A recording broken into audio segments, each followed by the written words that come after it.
Yeah, we in here. Another Stern of the production. Today we're going to discuss critical race theory. Got a couple of people I invited. Hopefully they come in. If not, I got some stuff that I want to get into about this whole concept of critical race theory. First of all, let's read what critical race theory actually is. Critical race theory is a cross-disciplinary edu- I mean, and intelli- intellectual and social movement of civil rights scholars and activists who seek to examine the intersection of race and law in the United States and to challenge mainstream American liberal approaches to the racial justice. Okay, just a brief synopsis of what it is. So basically, these are civil rights scholars and activists. Okay, like I talk to people in my circle all the time about how I feel about civil rights, and I'm looking at it always from the bigger picture, right? I'm looking at it always from the nationality standpoint, right? The perspective of looking at ourselves as a nation of people, right? So I'm not looking at it as just a group of people who ended up enslaved, because that doesn't tell the story. That ended up in slavery. That doesn't tell the story. We have to have a broader perspective of what actually happened before we can start making the movement. And my thorough research has made me come to the conclusion, have me come to the conclusion that the civil rights movement was a reaction of a group of people who did not fully comprehend their status, who did not fully comprehend who they actually are. So we made movements based in that lack of knowledge. And to me, we were systematically set up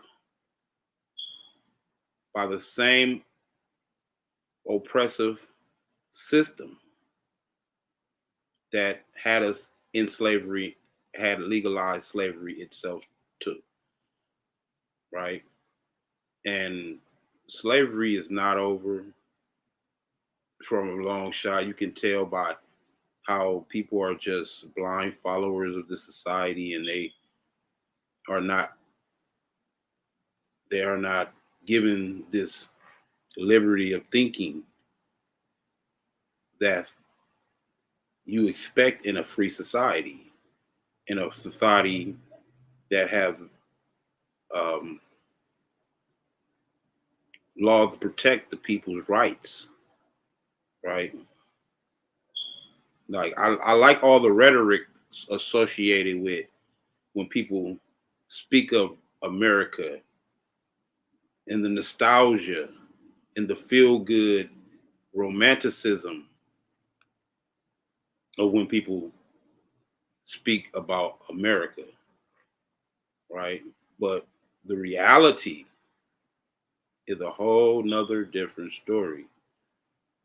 And I feel sorry for these people who have this romanticized idea of America and what America and all these ideas about the glory and greatness and romanticism of America.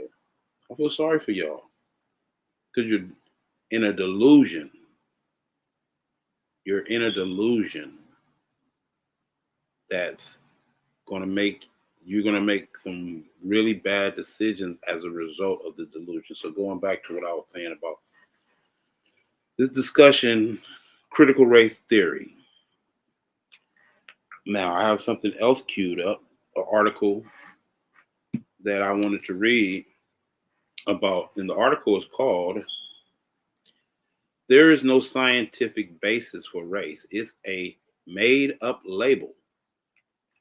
Mind you, this is the international, the National Geographic's article.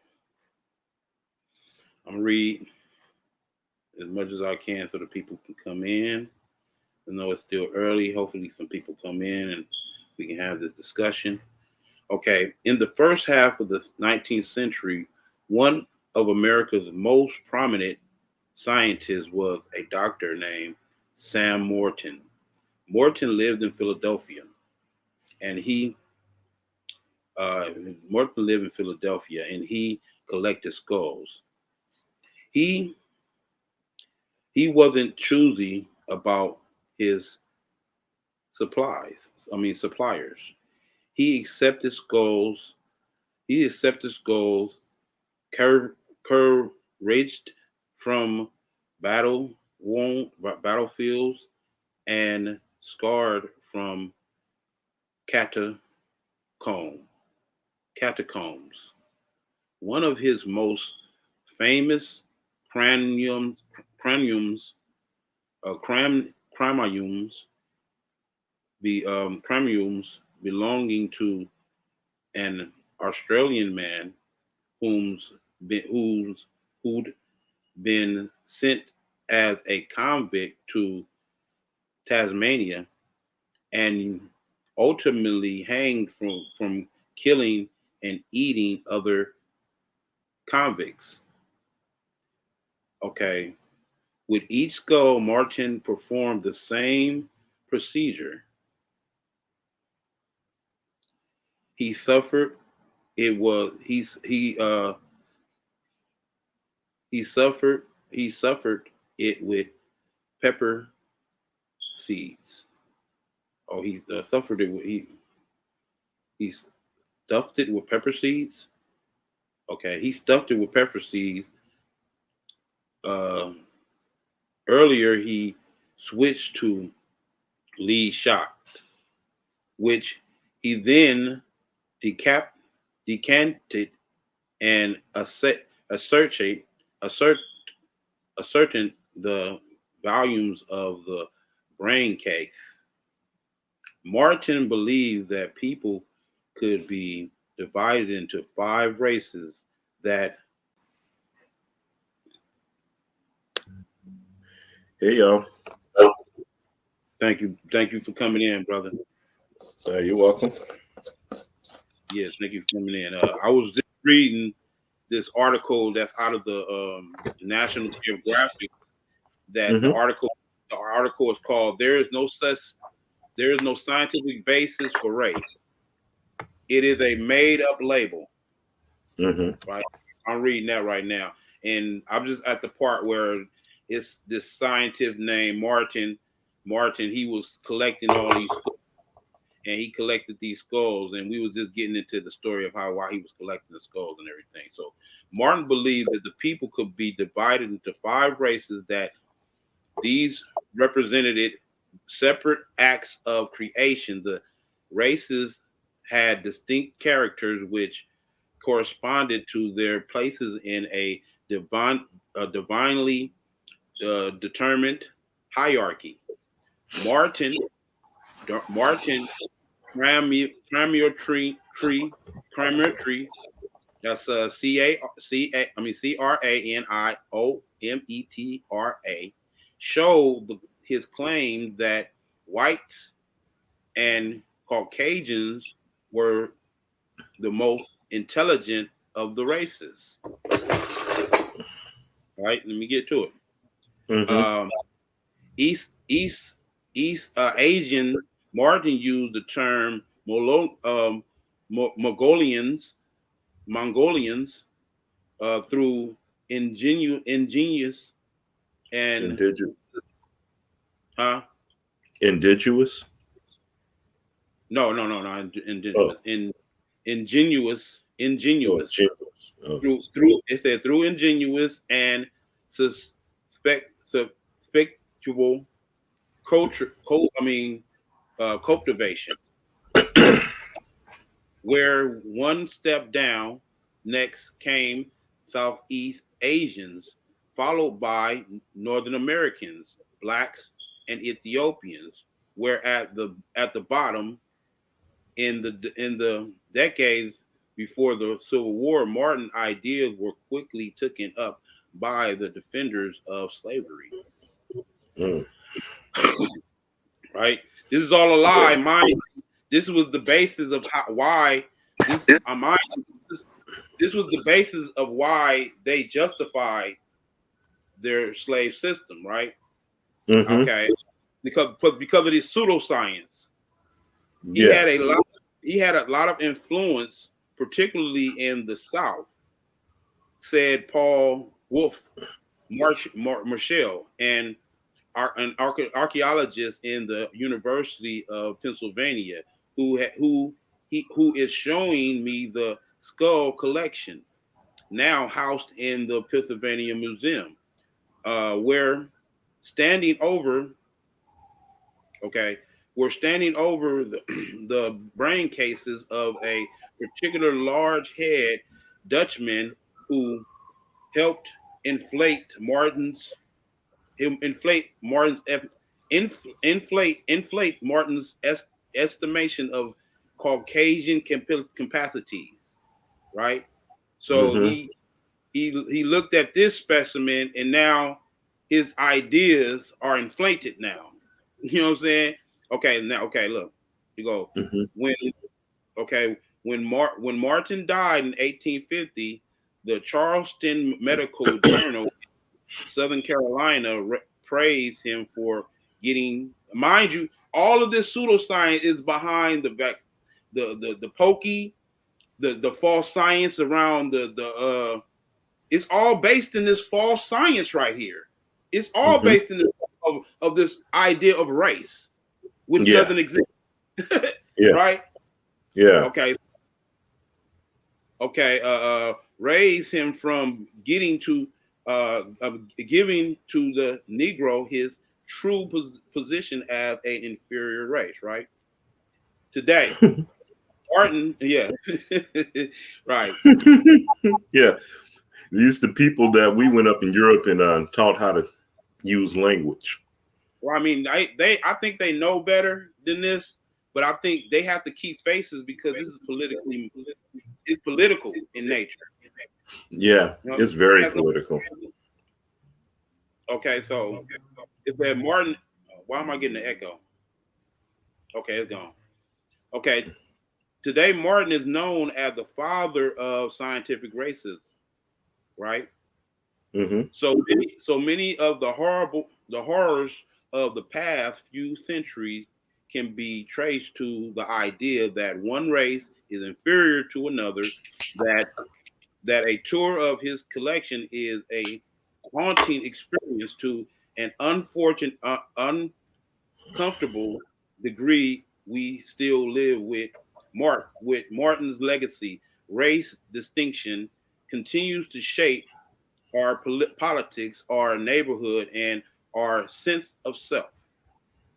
So it goes on and on and on, but it basically breaking down scientifically how there is no scientific basis for what we're referring to as race. It's strictly a construct used Mm-hmm. for political and economic purposes. Period. So Mm. the critical race theory, in my conclusion, is nothing more than a distraction, more political um, jargon, more political distraction. It's all it is. So Mm-hmm. I got my brother. I don't know if he wants to speak or he got it on me. Well, what's up, DuPont? You know what I'm saying? Islam.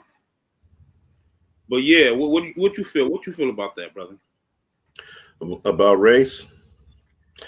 Well,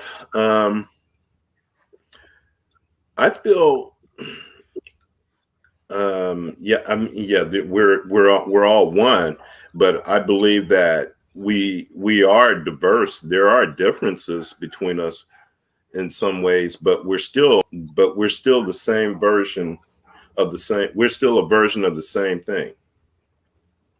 Right. Well, But I mean, there's diversity amongst us, but just because there's diversity amongst us, that doesn't make one particular group of people better than another group of people.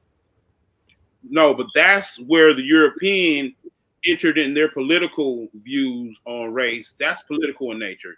That inferiority is inferior to another group. That's political in nature. But when we think about race, right? We don't have an understanding of genetics and how the majority of people on the planet have a genetic similarity, right? Mm-hmm. They're 9.9% similar genetically. Mm-hmm. What I'm saying, they're Yeah. the only thing that really is you can see some difference in the genetics is when you get hybridization and you get mutations and this is when you get errors in the duplication of the genetics and how it populates other groups and shit. You gotta be familiar with concepts like haplogroups, genotypes, phenotypes, and things of that nature. So put it like this: we are the mothers and fathers of humanity, genetically. Okay. Yeah. So that's really how it breaks down, right? But we tend to kind of have a European perspective on it too, and try to project this supremacy idea too, right? We project this supremacy like we supreme because we got melanin. We supreme because we got melanin. We kind of project, but that's European thinking, bro.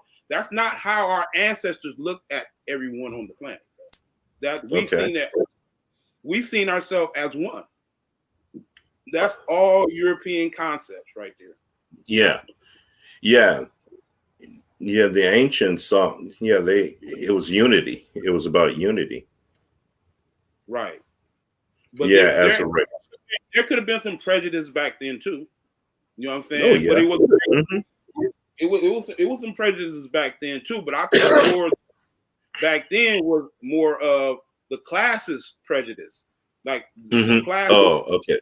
Well, that's sort of the same thing now, but the Caucasoid race or fashions of the Caucasoid race have their own agenda in mind. They're doing this, they're promoting this, like you say, to justify their reason for enslaving other races or exterminating other races.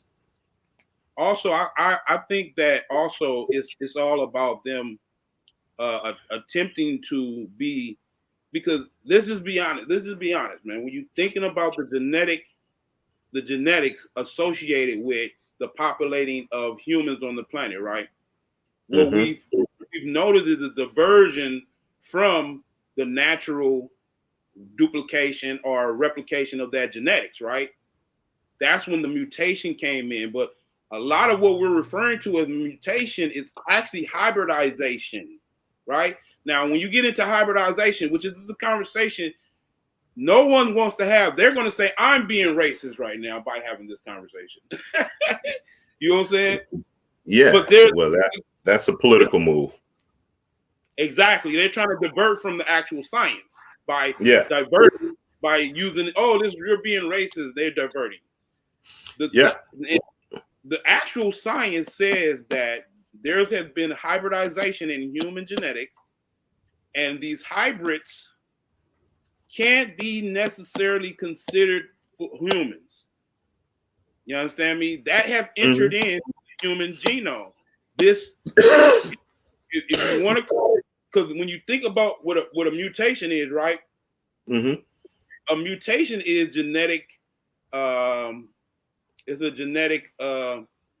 It's not inferior, but it's a genetic sickness. A mutation is something that's sort of kind of natural. This what we're talking about is not natural, so it's a hybrid. Okay, but right. But what I'm saying is, what if something? Because we talk about this all the time, and I'm strictly speaking um, speculative. I'm not speaking directly. I'm saying, what if someone entered into in their stories in the mythology of Yaku and everything? What if Mm-hmm. somebody entered into that natural occurrence of the duplication in the population of humans, and then they entered in that mutation some type of way in order to branch out a new species of humans.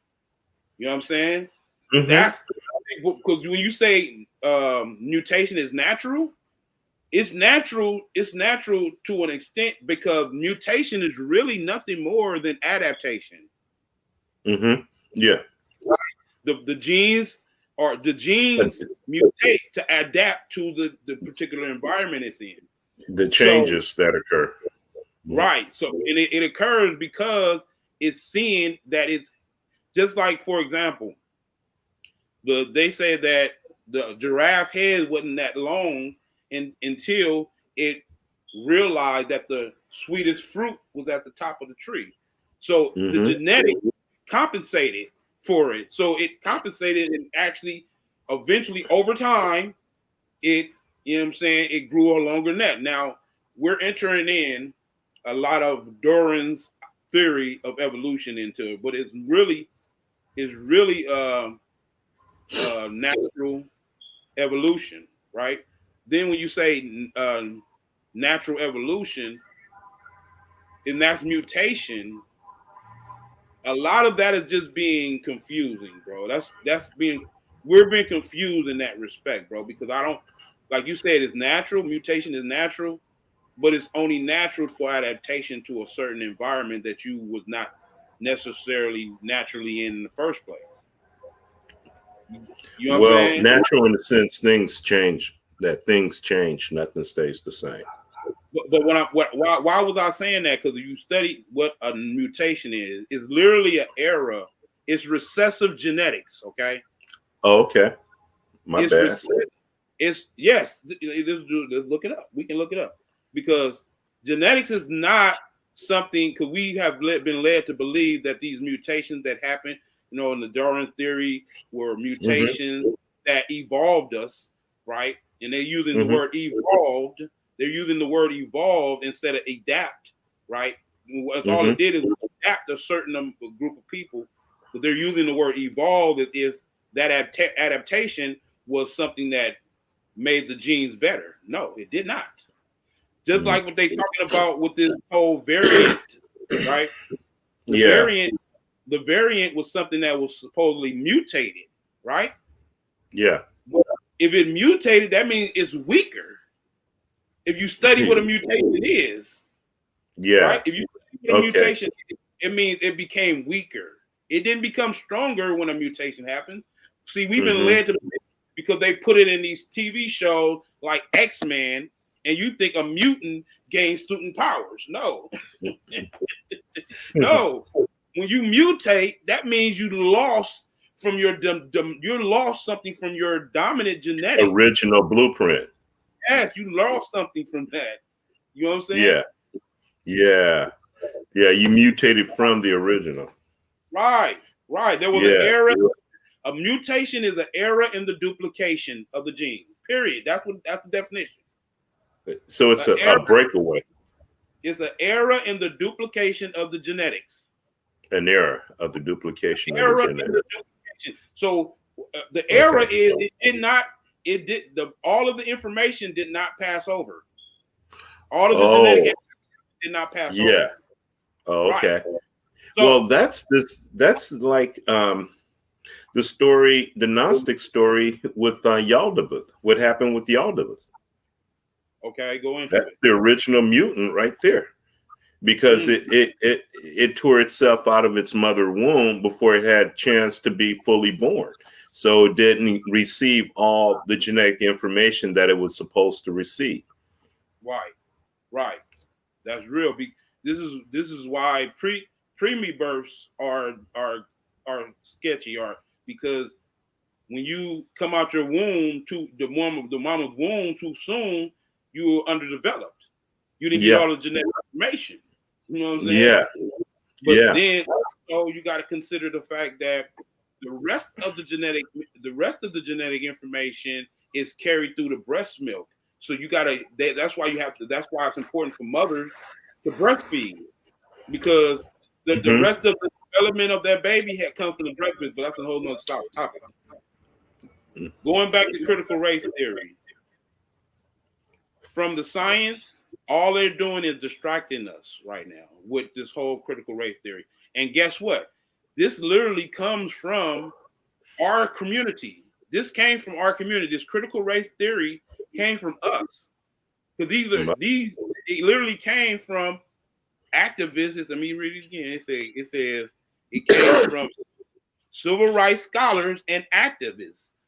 You know what I'm saying? Not that all civil rights scholars and activists are us, but that's immediately when you think of it, you're like, okay, them are brothers and sisters then, right? That came up with this critical race theory. So we gotta understand the money generated from race, period, alone in this country, right? Just from that dynamic, the construct of race, there is money generated from that, right? In what aspect?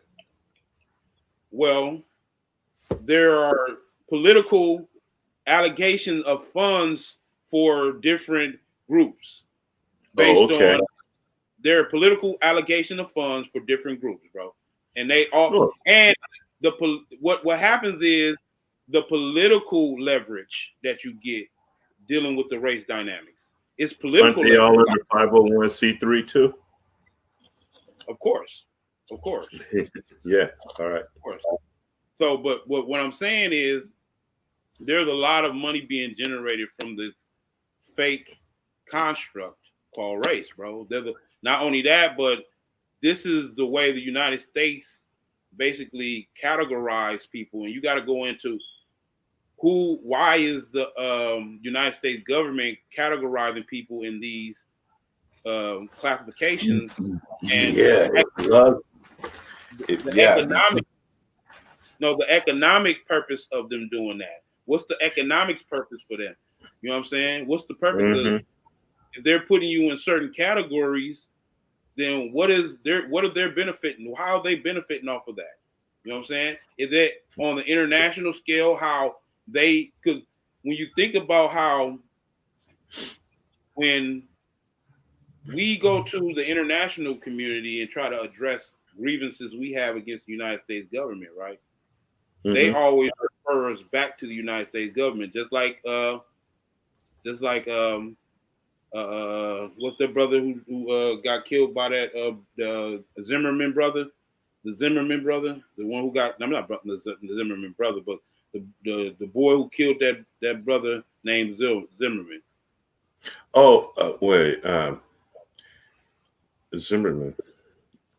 Yeah, he wasn't even European. I think he was Hispanic or something like that. Oh, that boy with the gun that shot everyone, that shot them people up?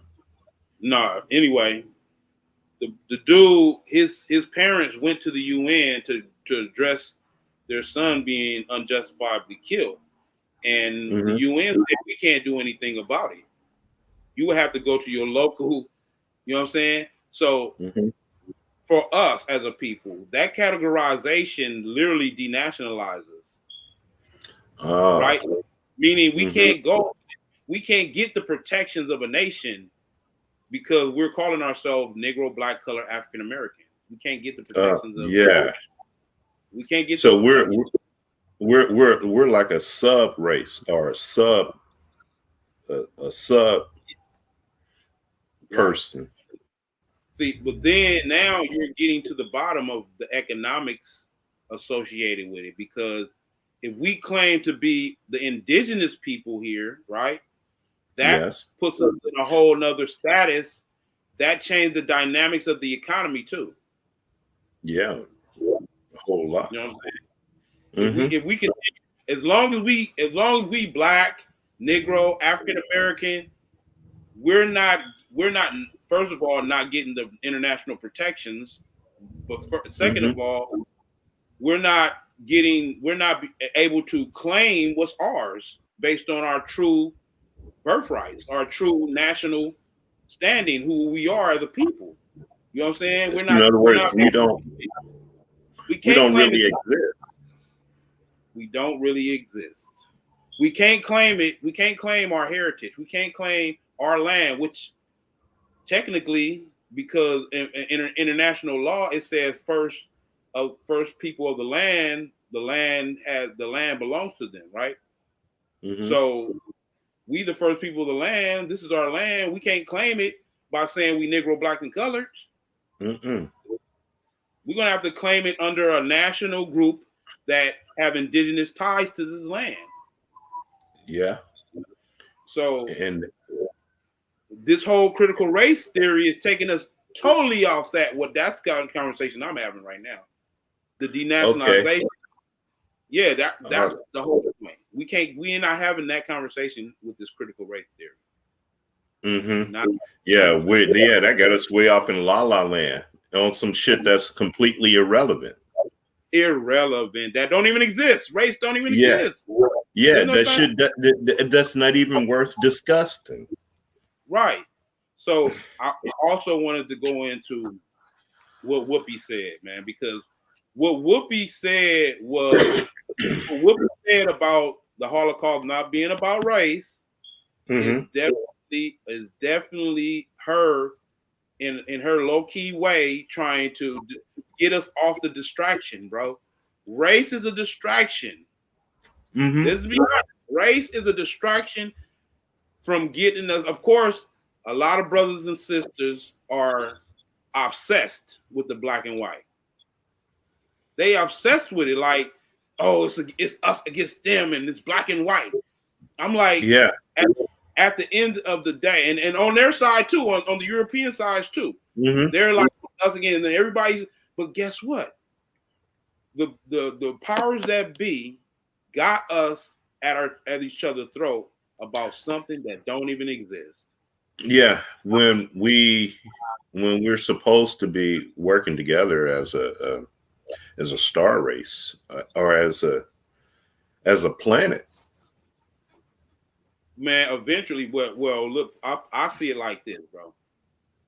We always look at ourselves as, I mean, even those who got good sense to know that we're a nation of people, right? I mean, I'm just talking about so-called black people, right? We're a nation of people, right? Yeah. They always say that in the inferiority of saying we a nation within a nation, and I don't agree with that. You don't? I think we are a nation.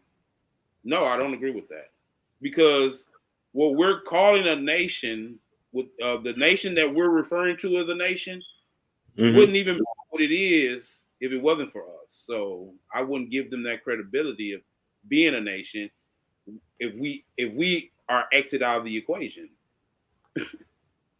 If we are not in the equation, they are not a nation, bro. Period.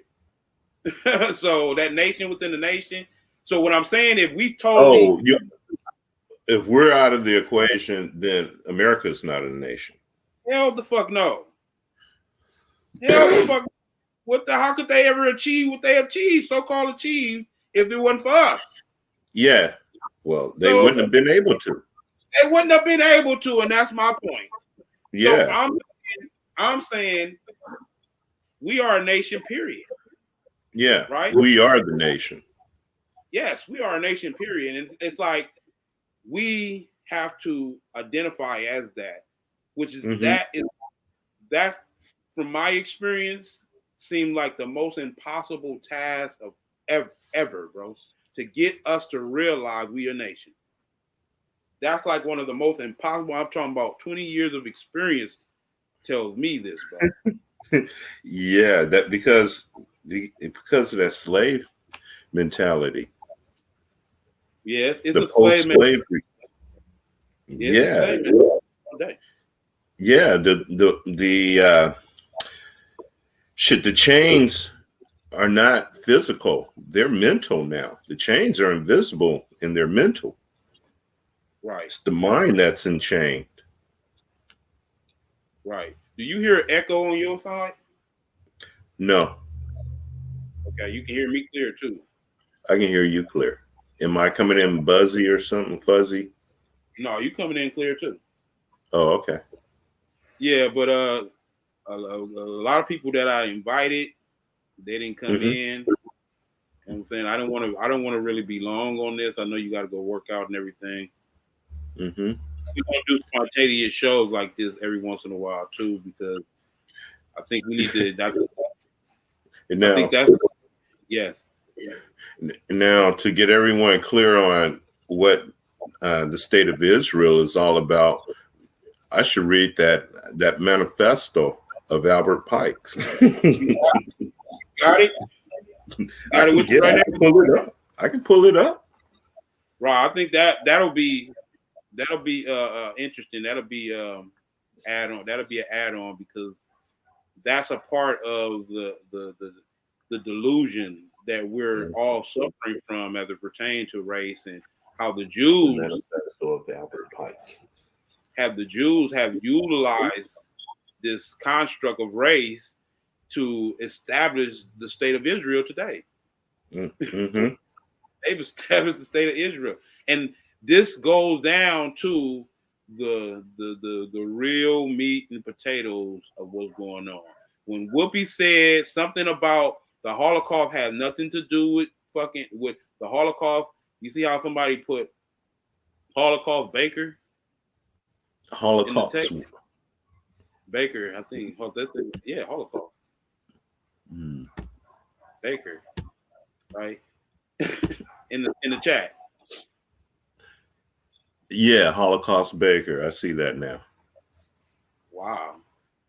We happen to be talking about the Holocaust. Okay, that's not no coincidence. I look at synchronicities, but okay, the Holocaust had nothing to do with race because there was two European groups that were in their a good. This is a very good discussion because it exposes a lot about the misconcept that we have been running with for these long time. First of all, Jewish, that's not a race. No, that's That's a faith. That's a belief yeah, system, that's right? the way. Yeah. That's a religious belief, right? So it's clear that she was correct. It's clear that she was correct. So she got suspended for telling the truth. Well, yes, that's the world we live in now. You can't go around telling the truth these days. Truth will get you effed up right now. Well, people are who are in those positions of power. I mean, those positions under people of power who pay their damn checks. They can't talk the truth. They can't. They can. No, she's bought and paid for. They say, Course. Whoopi, you know better than that. Yeah, You know who you were. Whoopi has been being under the Jews for a while, so she should know better than that. She just basically trying to feel herself a little bit, and I think she did apologize for it too. And I'm not mistaken. Oh yeah, she had to. Yeah, she apologized. Had. Okay, yeah, see, that's what I mean. She's trying to feel herself for me, just like Nick Cannon did. And they what they do is, oh, you're not supposed to speak up. I'm gonna discipline your ass a couple of days, discipline your ass, take a couple of endorsement deals, keep a little money out your pocket, and you'll feel it then. Now, you remember that kid that went on trial for shooting up those people, and he got acquitted? That white boy that shot up those people? Yeah. He's gonna sue Whoopi. He's gonna sue Whoopi. We're calling him a murderer. And a whole bunch of other celebrities. Can you believe that shit? I mean, obviously he is a murderer, so how could that even? Why would a lawyer even take that lawsuit? There's something because this is the new. This is This is the world that we're in now. Yeah, blue is red and red is blue. Good is bad, bad is good. I mean, right. Hey, we live in a world where you can't call a woman and a man. All right. Right. Yeah. Right. Okay. It's crazy because they have laws that enforce their right to do so too. I Yeah. mean, man to call himself a woman, and for a woman to call himself a man, they have laws that enforce their right to do so. Yep. I don't think the why do I have a problem with them creating laws to enforce it? Because no one generally cares about people's perceptions of themselves. Why did you have to create a law? Why did you have to create a law to protect their right to perceive themselves as being something that they're actually not? Why? Well, Because now we're exposing the higher agenda. Is that it's not about them needing protections to be able to do that. It's about us as a general society uh, uh, giving them not only the right to perceive themselves, but engaging in that perception too. No, you have to see me as that too, right? Basically, by law, you have to see me as a woman too. If I'm a man, you have to, by law, see me as a woman. And I'm offended if you don't. I'm basically gonna sue you if you don't refer to me as a woman. That's where it's fucked up at right there. Because I don't have to engage in your delusion. I don't have to engage in your delusion. exactly. Now, if you can prove to me that your chromosomes, if you're a man and you want me to say you're a woman, prove to me that you got XX chromosomes. Exactly. Yeah, if you got XX chromosomes, then I say, okay, you're a woman. Right. But I got this Albert Pike letter to Mazzini. Okay, go ahead, brother. Okay, Albert Pike letter to Mazzini. The Illuminati plan for 3 world wars, August 15th, 1871. The following is a letter that speculation claimed that Albert Pike wrote to Giuseppe Mazzini in 1871 regarding a conspiracy involving 3 world wars that were planned in an attempt to take over the world. The Pike letter to Giuseppe Mazzini was on display in the British Museum Library in London until 1977. This letter has been claimed by many internet sites to reside in the British Library in London, which denies the letter exists. Giuseppe Mazzini was an Italian revolutionary leader in the mid 1800s, as well as the director of the Illuminati. Albert Pike, historical Masonic figure, was a 33rd degree Freemason, occultist, Grand Master, and creator of the Southern jurisdiction of the Masonic Scottish Rite Order. Following are apparently extracts from the letter showing how 3 world wars have been planned for many generations. The First World War must be brought about in order to permit the Illuminati to overthrow the power of the Tsars in Russia and of making that country a fortress of atheistic communism. The divergence caused by the Agentu agents of the Illuminati between the British and the Germanic empires will be used to foment this war. At the end of the war, communism will be built and used in order to destroy the other governments and in order to weaken the religions.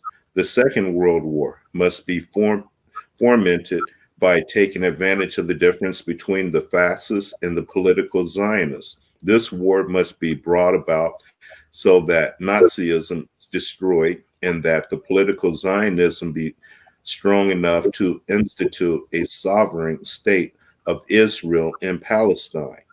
During the Second World War, international communism must become strong enough in order to balance Christendom, which would be then restrained and held in check until the time when we would need it for the final social cataclysm. The Second World War must be fomented by taking advantage of the differences caused by the Agentu of the Illuminati between the political Zionists and the leaders of the Islamic world. The war The war must be conducted in such a way that Islam, the Muslim Arabic world, and political Zionism, the state of Israel, mutually destroy each other. Meanwhile, the other nations, once more divided on this issue, will be constrained to fight to the point of complete physical, moral, spiritual, and economical exhaustion. We shall unleash the nihilists and the atheists, and we shall provoke a formidable social cataclysm, which, in all its horror, will show clearly to the nations the effect of absolute atheism, origin of savagery, and the most bloody turmoil. Then, everywhere, the citizens obliged to defend themselves against the world minority of revolutionaries will exterminate those destroyers of civilization, and the multitude disillusioned with Christianities who ascetic spirits will form that moment be without compass or direction, anxious for an idea, but without knowing where to render its adoration, will receive the true light through the universal manifestation of the pure doctrine of Lucifer, brought finally out in the public view. This manifestation will result from the general reactionary movement, which will follow the destruction of Christianity and atheism, both conquered and exterminated at the same time. Albert Pike biography, early life education. Right. That was it. On this one, there's some more shit about him, but this one was the other one I read had more about the state of Israel. Right, but I like how they were kind of. It appears to be a prediction of what will come, where without actually a scheme or a conspiracy to set things up for it to turn out that way. And a lot of what they talked about in that manifesto or in that what you just read, it came to be. It literally came to be. The like state the of Israel was World War II was the whole purpose was for the state of Israel to be formed. Right. That was the whole purpose. But what was really informative or in expose of it was the fact that he talked about how they would create these different groups, right? Mm-hmm. That one was on the one you read the first time to me. How even the Black Power movement was a result of that. Mm-hmm. Remember, they said they will fund all of these antagonistic groups to help overthrow the government. Yeah. Right. And they will fund. And then when you go into the background of how most of these Black Power or all of these so-called Black militant groups were funded by the Jews. Yeah. Crazy right there. Yeah. And then when I said this years ago to a group in Facebook that these so-called Black militant brothers and sisters in there, I told them that most of all of these groups were funded by the Jews. government. They were funded by even Bobby Hemmings mentioned that about the those Black Israelites. That's government. I mean, because if that was real, they would have got shut down a long time ago. Exactly. And look what they're doing. They're promoting a book that even the theologians tell you is a book of allegory. Mm-hmm. You feel me? And they're speaking on it as if it's real or if it's a real historical book. Right, like it's actuality. No, it's allegory. Yes, and now it's Kabbalistic. It's, oh my God, astrological. I mean, that book, if you read, to read that book and accept it as the apparent is you're going to end up getting it completely 100% wrong. But that's exactly what the Black Israelites do. They take it literally.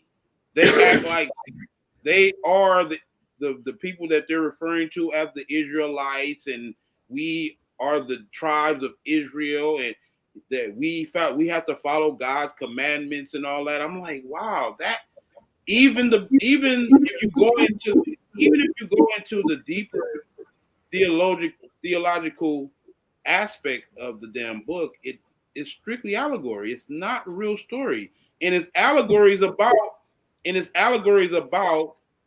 astrological phenomenon, about spiritual science of inner understanding of the inner world of the inner spirit.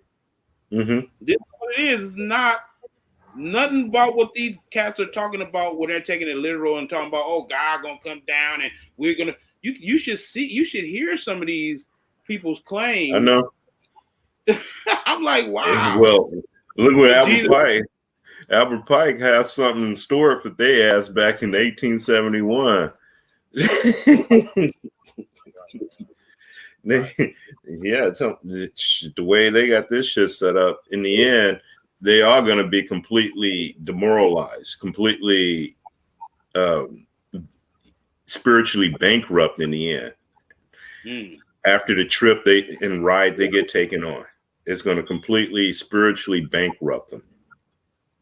Right. I mean, if you are a complex in the beast and how it's continuing to try to enslave humanity, I mean, the judgment, the divine judgment that's coming for these people, bro. That's the thing. And that's the thing that really that is what's going to end the world, because it needs divine judgment, man. Yeah, it's not going to be. Yeah, it's going to be. That's going to be the real true reset. That's going to be the real true reset. It's not going to happen because the dollar, or the economy crash. It's going to be more than the economy crashing. It's going to be the whole fucking reality crashing. The whole fucking reality, right? And it's crashing as we speak. It's crashing as we speak. You can see people are panicking, bro, because they don't. And now we discovered now that all the stuff that they were calling dark is just stuff that they just didn't understand. And it's the shit that you're gonna need to get the fuck out of here too. Exactly. Because the light ain't gonna get you out. I had a big ass debate on Facebook about that, right? Because I put up a post on Facebook. I said, light is finite, right? Darkness is infinite. I said darkness is infinite, right? They got on my ass. They were on me. I was like, what do you mean? The workers of light. I'm like, look, and the cool thing about it, because they're orientated to what they've been indoctrinated with already. They have been indoctrinated. Yeah. They're just another form, they're just another type of church nigga. That's it. Even if you so-called supposed to be conscious. Yeah, they still have the church mentality. They have the same. And you remember him said something about that. How in the fuck you can gain all this knowledge and go right back to the same old dogmatic bullshit that you was learning when you came out of that shit? Yeah. Mm-hmm. Go ahead. Out of the frying pan into the oven. They change, Jesus into Horus. It's the same mentality, the same. They just changed the name to the characters. Yeah, but they haven't developed in their understanding, their awareness, in their self-awareness, in their spiritual awareness. Like, these people are not doing the inner work. I mean, the fact when they're still religified about it, obviously lets you know they're not going They doing the inner spooky. work. They always still spooky. I Yeah. speak to people who so-called studies Egypt, and they're still spooky about death, and they still spooky about all it. Man, do you understand that the Egyptians embrace death? They embrace that shit. Yeah, well, Why you still got a European view of death now? Still, well, see, they're studying the history and not the mystery. Right. Yeah, they're confusing the history for the mystery. If they were into the mystery, then yeah, they'll know about, falling in love with death. Right, but the thing about it is, you would have to suspend all of what you know as a human to get there. You have to suspend all of that. Well, yeah, a lot of people have trouble with that. Me, I didn't have no problem with that. The way I came up, I had to unlearn all the shit that I thought I knew. I had to throw all that shit out the window and start all over again, brand new. Right. Me too. I really never had a problem with accepting something that I've accepted all these years as being wrong. I never had a problem with it. You know what I'm saying? If something is wrong, I've been retaining it for years. I have no problem with taking on the actuality of something. No, I'm not about to hold on. Well, it's natural. Well, anyway, it's natural for us to outgrow the concepts that we, functioned under, and accept it as a foundation for us to build off of. Those things get old and no longer have any meaning, because we're supposed to go beyond that, because therein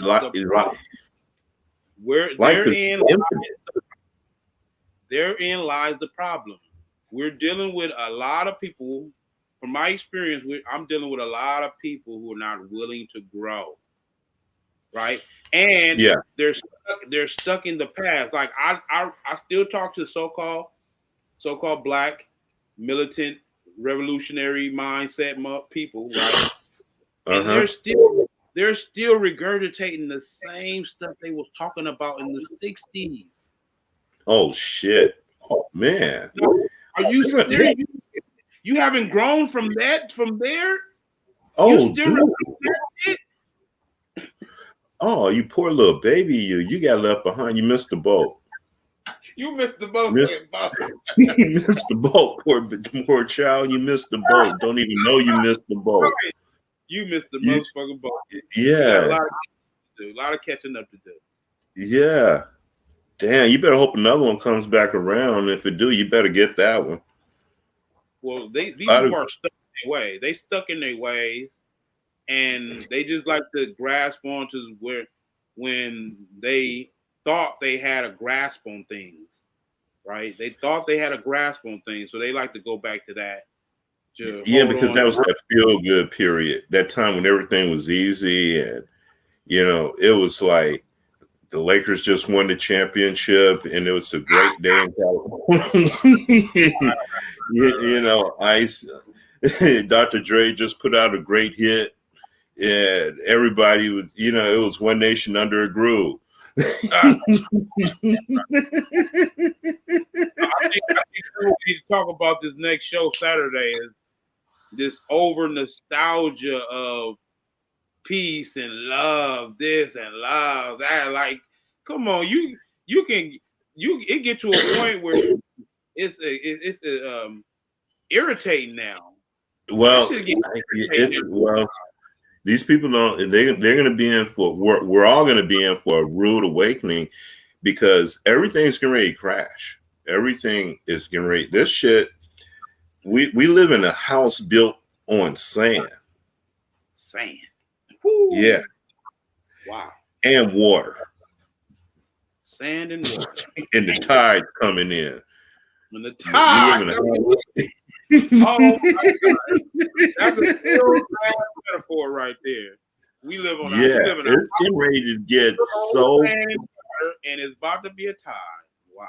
Yeah, it's gonna get so fucking ferocious. It's gonna be like, everything now is gonna be obsolete, other than survival skills. The people that already set up survival communities that are working together, growing food and living off the land, and got their own little security things set up. They're gonna, they're already ahead of the game. This is the shit people need to be talking about. How are we gonna survive together? They gonna have to shoot a gang of motherfuckers who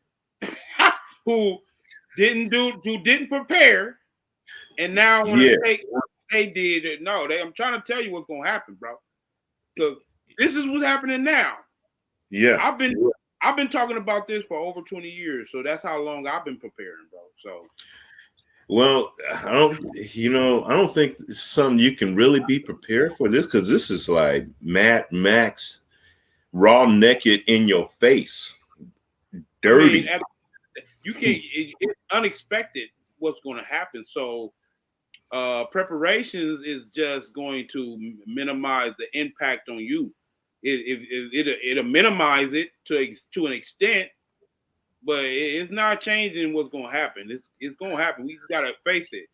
We got to. Oh, I got something for that. I cyanide tablets.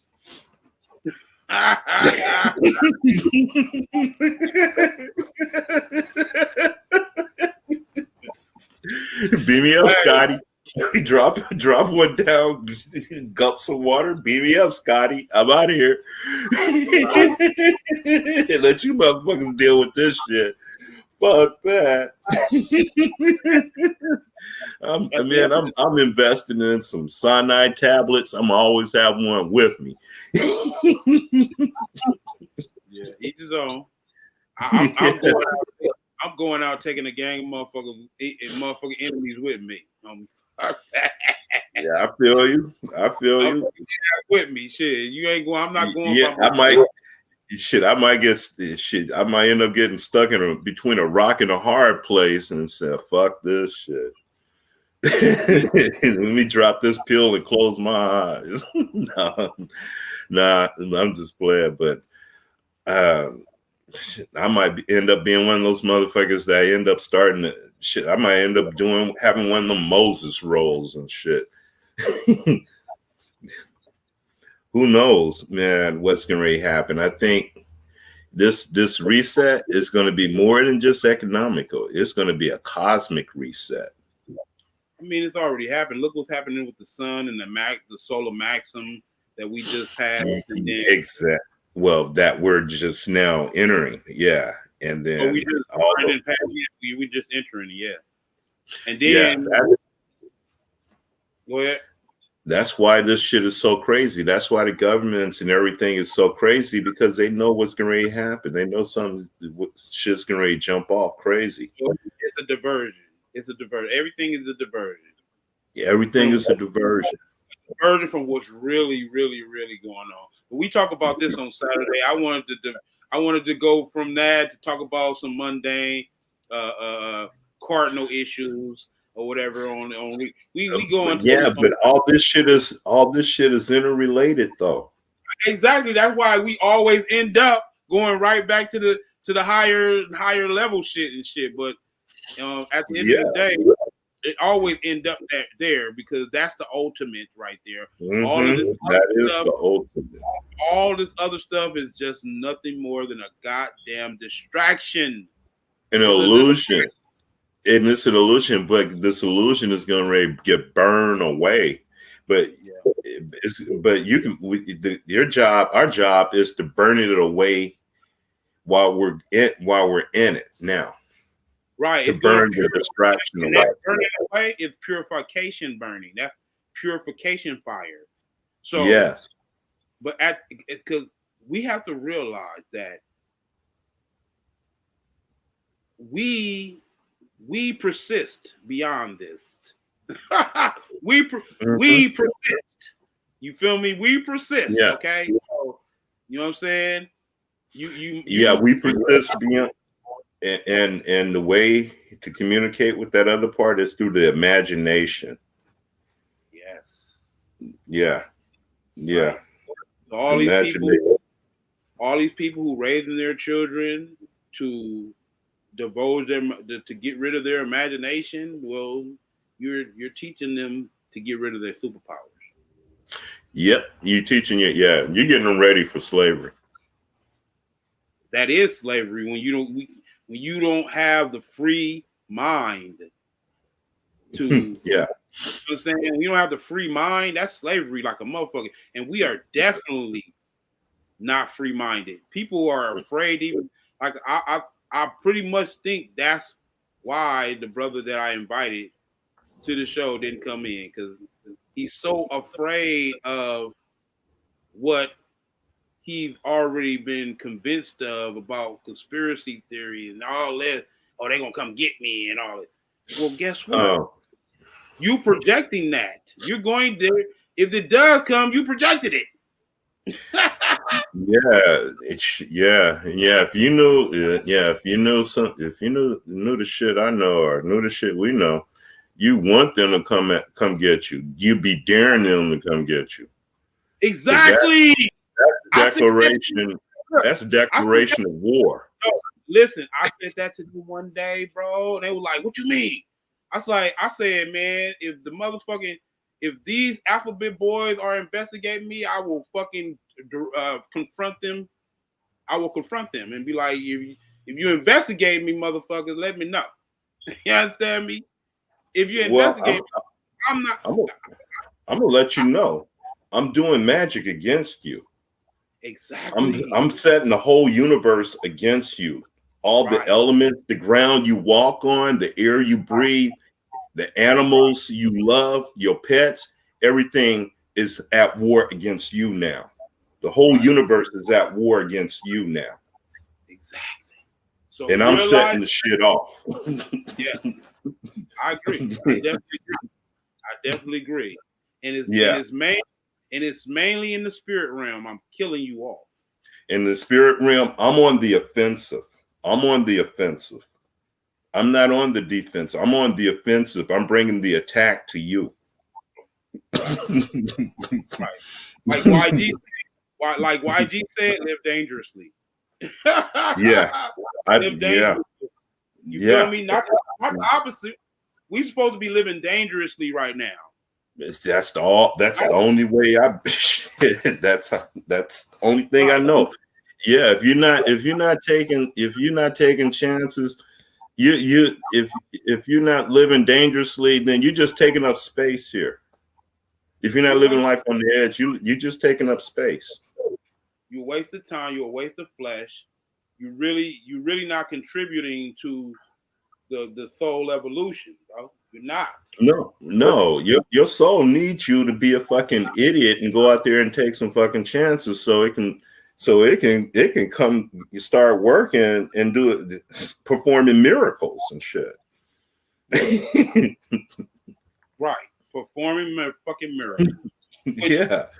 Which y'all don't agree with unless it's through your Jesus juice idea. Yeah. Well, you know what? While they're waiting on Jesus to come and do whatever, change water into wine, I'll be making history. No, you're right. Mm-hmm. And yeah, I invited a lot of people in. I'm disappointed because I invited some people in. I was expecting to come in. They didn't come in, but I'm gonna cut this one short, brother. I'm glad you came in, brother. You know what I'm saying?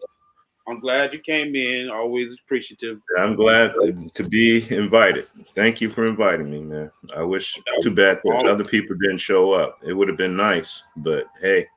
I mean, one of my brothers showed up, and he didn't want to. He peeked in for a second and bonked out. It looked like he was on the road doing something. Yeah, that brother be busy, so I can understand that. Yeah. Well, shit, you better be busy right now. Shit, you better be busy doing something, getting something together right now because shit, the storm is ready to hit. Yeah, pretty much. Pretty Yeah. much. Yeah. Yeah. We'll talk more about it Saturday, man. Okay, man. All right. Appreciate you. Okay. Thank you, man. All right.